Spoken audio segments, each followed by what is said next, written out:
It's food. It's food for thought. It's food. It's food. It's food for thought.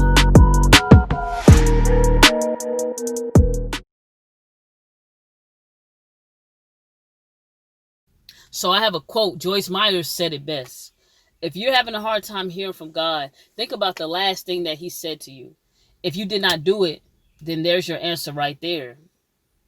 And that's plain and simple too. Sometimes God will give us instructions, and if we're disobedient, sometimes he won't speak, because it's like he already told you what to do. He's waiting for you to do it. He's a great father. He's a great parent, and that's God. Disciplines us like that sometimes. And then other times when we don't hear from God in silent seasons, it could simply be that God is teaching us how to live in faith and learn how to trust him, because faith is believing in those things that we cannot see. So if God is giving you every little step along the way, it's kind of hard for us to trust him. Like if God was to say, okay, in the next 5 years, this is what's going to happen in your life. You will already know, and then you would try to put your hands in it and make it happen. Whereas if God kind of gives you a inkling of, okay, this is going to happen, but he doesn't give you every little step, you have to literally be in his presence to get that next step. That's how we learn how to live from faith to faith and go from glory to glory. And that's how we learn how to trust God and not depend on ourselves. And God has to do us like that, because that's just our human nature. Like if we know the exact steps that's going to happen along the way, we're going to try to make it happen instead of let God be God and let him make it happen. What does your spiritual diet consist of? Point number 5. Are you listening to Cardi B and City Girls and watching scary movies and engaging in things that you're not supposed to? Or are you like reading your word, listening to sermons, around friends that are edifying you, feeding your spirit and not your flesh? Because that takes a big role in it.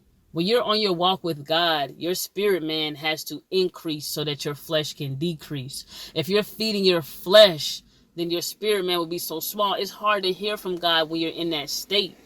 But if you get in tune with the Spirit of God by building up your spirit, man, it allows you to be able to hear God better.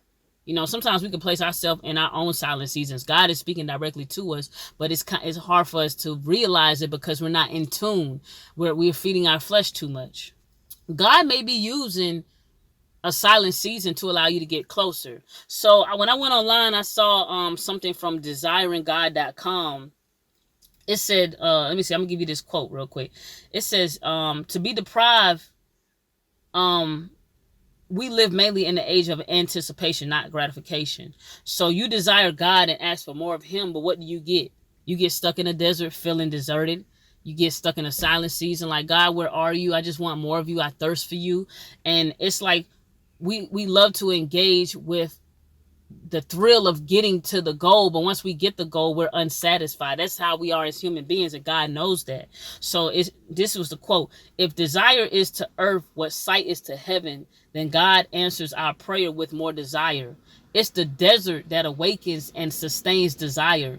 It's the desert that dries up our infatuation with worldliness, and it's the desert that draws us to the well of God, to the world of the world to come. We desire God. We want more of him. If God just gives us him just on a platter every time we want it, we won't really desire him as much. But it's that anticipation, that drive, that desire to have God that makes us thirst for him. And then we may have a silent season that makes us want even more of him. And then God fills us up with his spirit.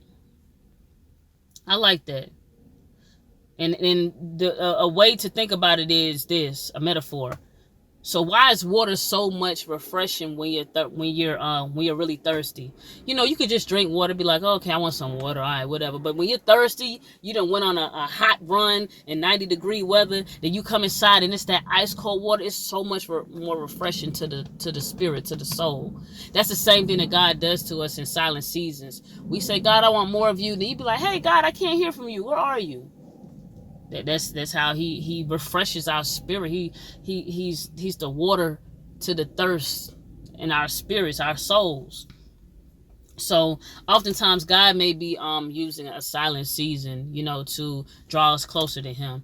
And we can mess that up by taking it the wrong way and saying, oh, God don't want to talk to me. He just dipped on me. I told him I want more of him and now he doesn't want to talk to me. That goes back to the part he wants you to trust him. You have to trust God and have faith that he will never leave you nor forsake you. You have to trust that God got your back, and when the time is right, if you stay in that place that God, left you, or where he last spoke to you at, wait for him to come back and give you further instructions. He will thrust his spirit upon you in such a way that's so heavy. A lot of us tend to move out of that space, and we go and find substitutions to fill up that space, that void, where God just wants that void to sit so he can fill it up. But we go and be like, oh, God ain't speaking to me. I'm about to go watch Netflix. I'm about to go get it on with somebody. I'm about to go get me some alcohol or whatever drug of choice. I'm about to go do all of these things because God is not listening. You know what?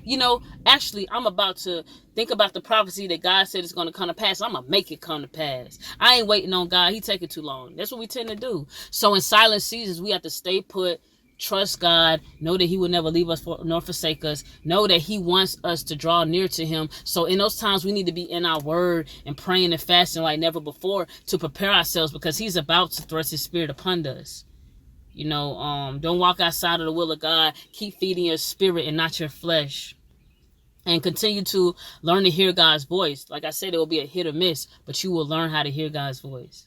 All right, guys, I thank you so much. I hope you learned something today about silent seasons. Please don't get discouraged like I did. Oh my God, it can be so, it can, sometimes it can be almost depressing, because it's like, yo, I'm on this walk with God, but he ain't even listening to me. He don't even want to talk to me. Like, what I do wrong. We as Christians, we're quick to be like, what did I do wrong, instead of thinking about, what are you doing right? Are you doing the last thing that God told you to do? Are you continuing to do those things that God placed on your plate? Are you continuing to walk in holiness, righteousness? If you are, then you're doing a great job. Don't beat yourself up when God is not speaking to you. It's all for a reason. Romans 8:28. All things work together for the good of those who love him. You have to trust and believe that God is right there working on your behalf. All right, this your girl Savvy. I love you all so much. You have a great day, great weekend, and we're going to get to it next week. All right. Love you.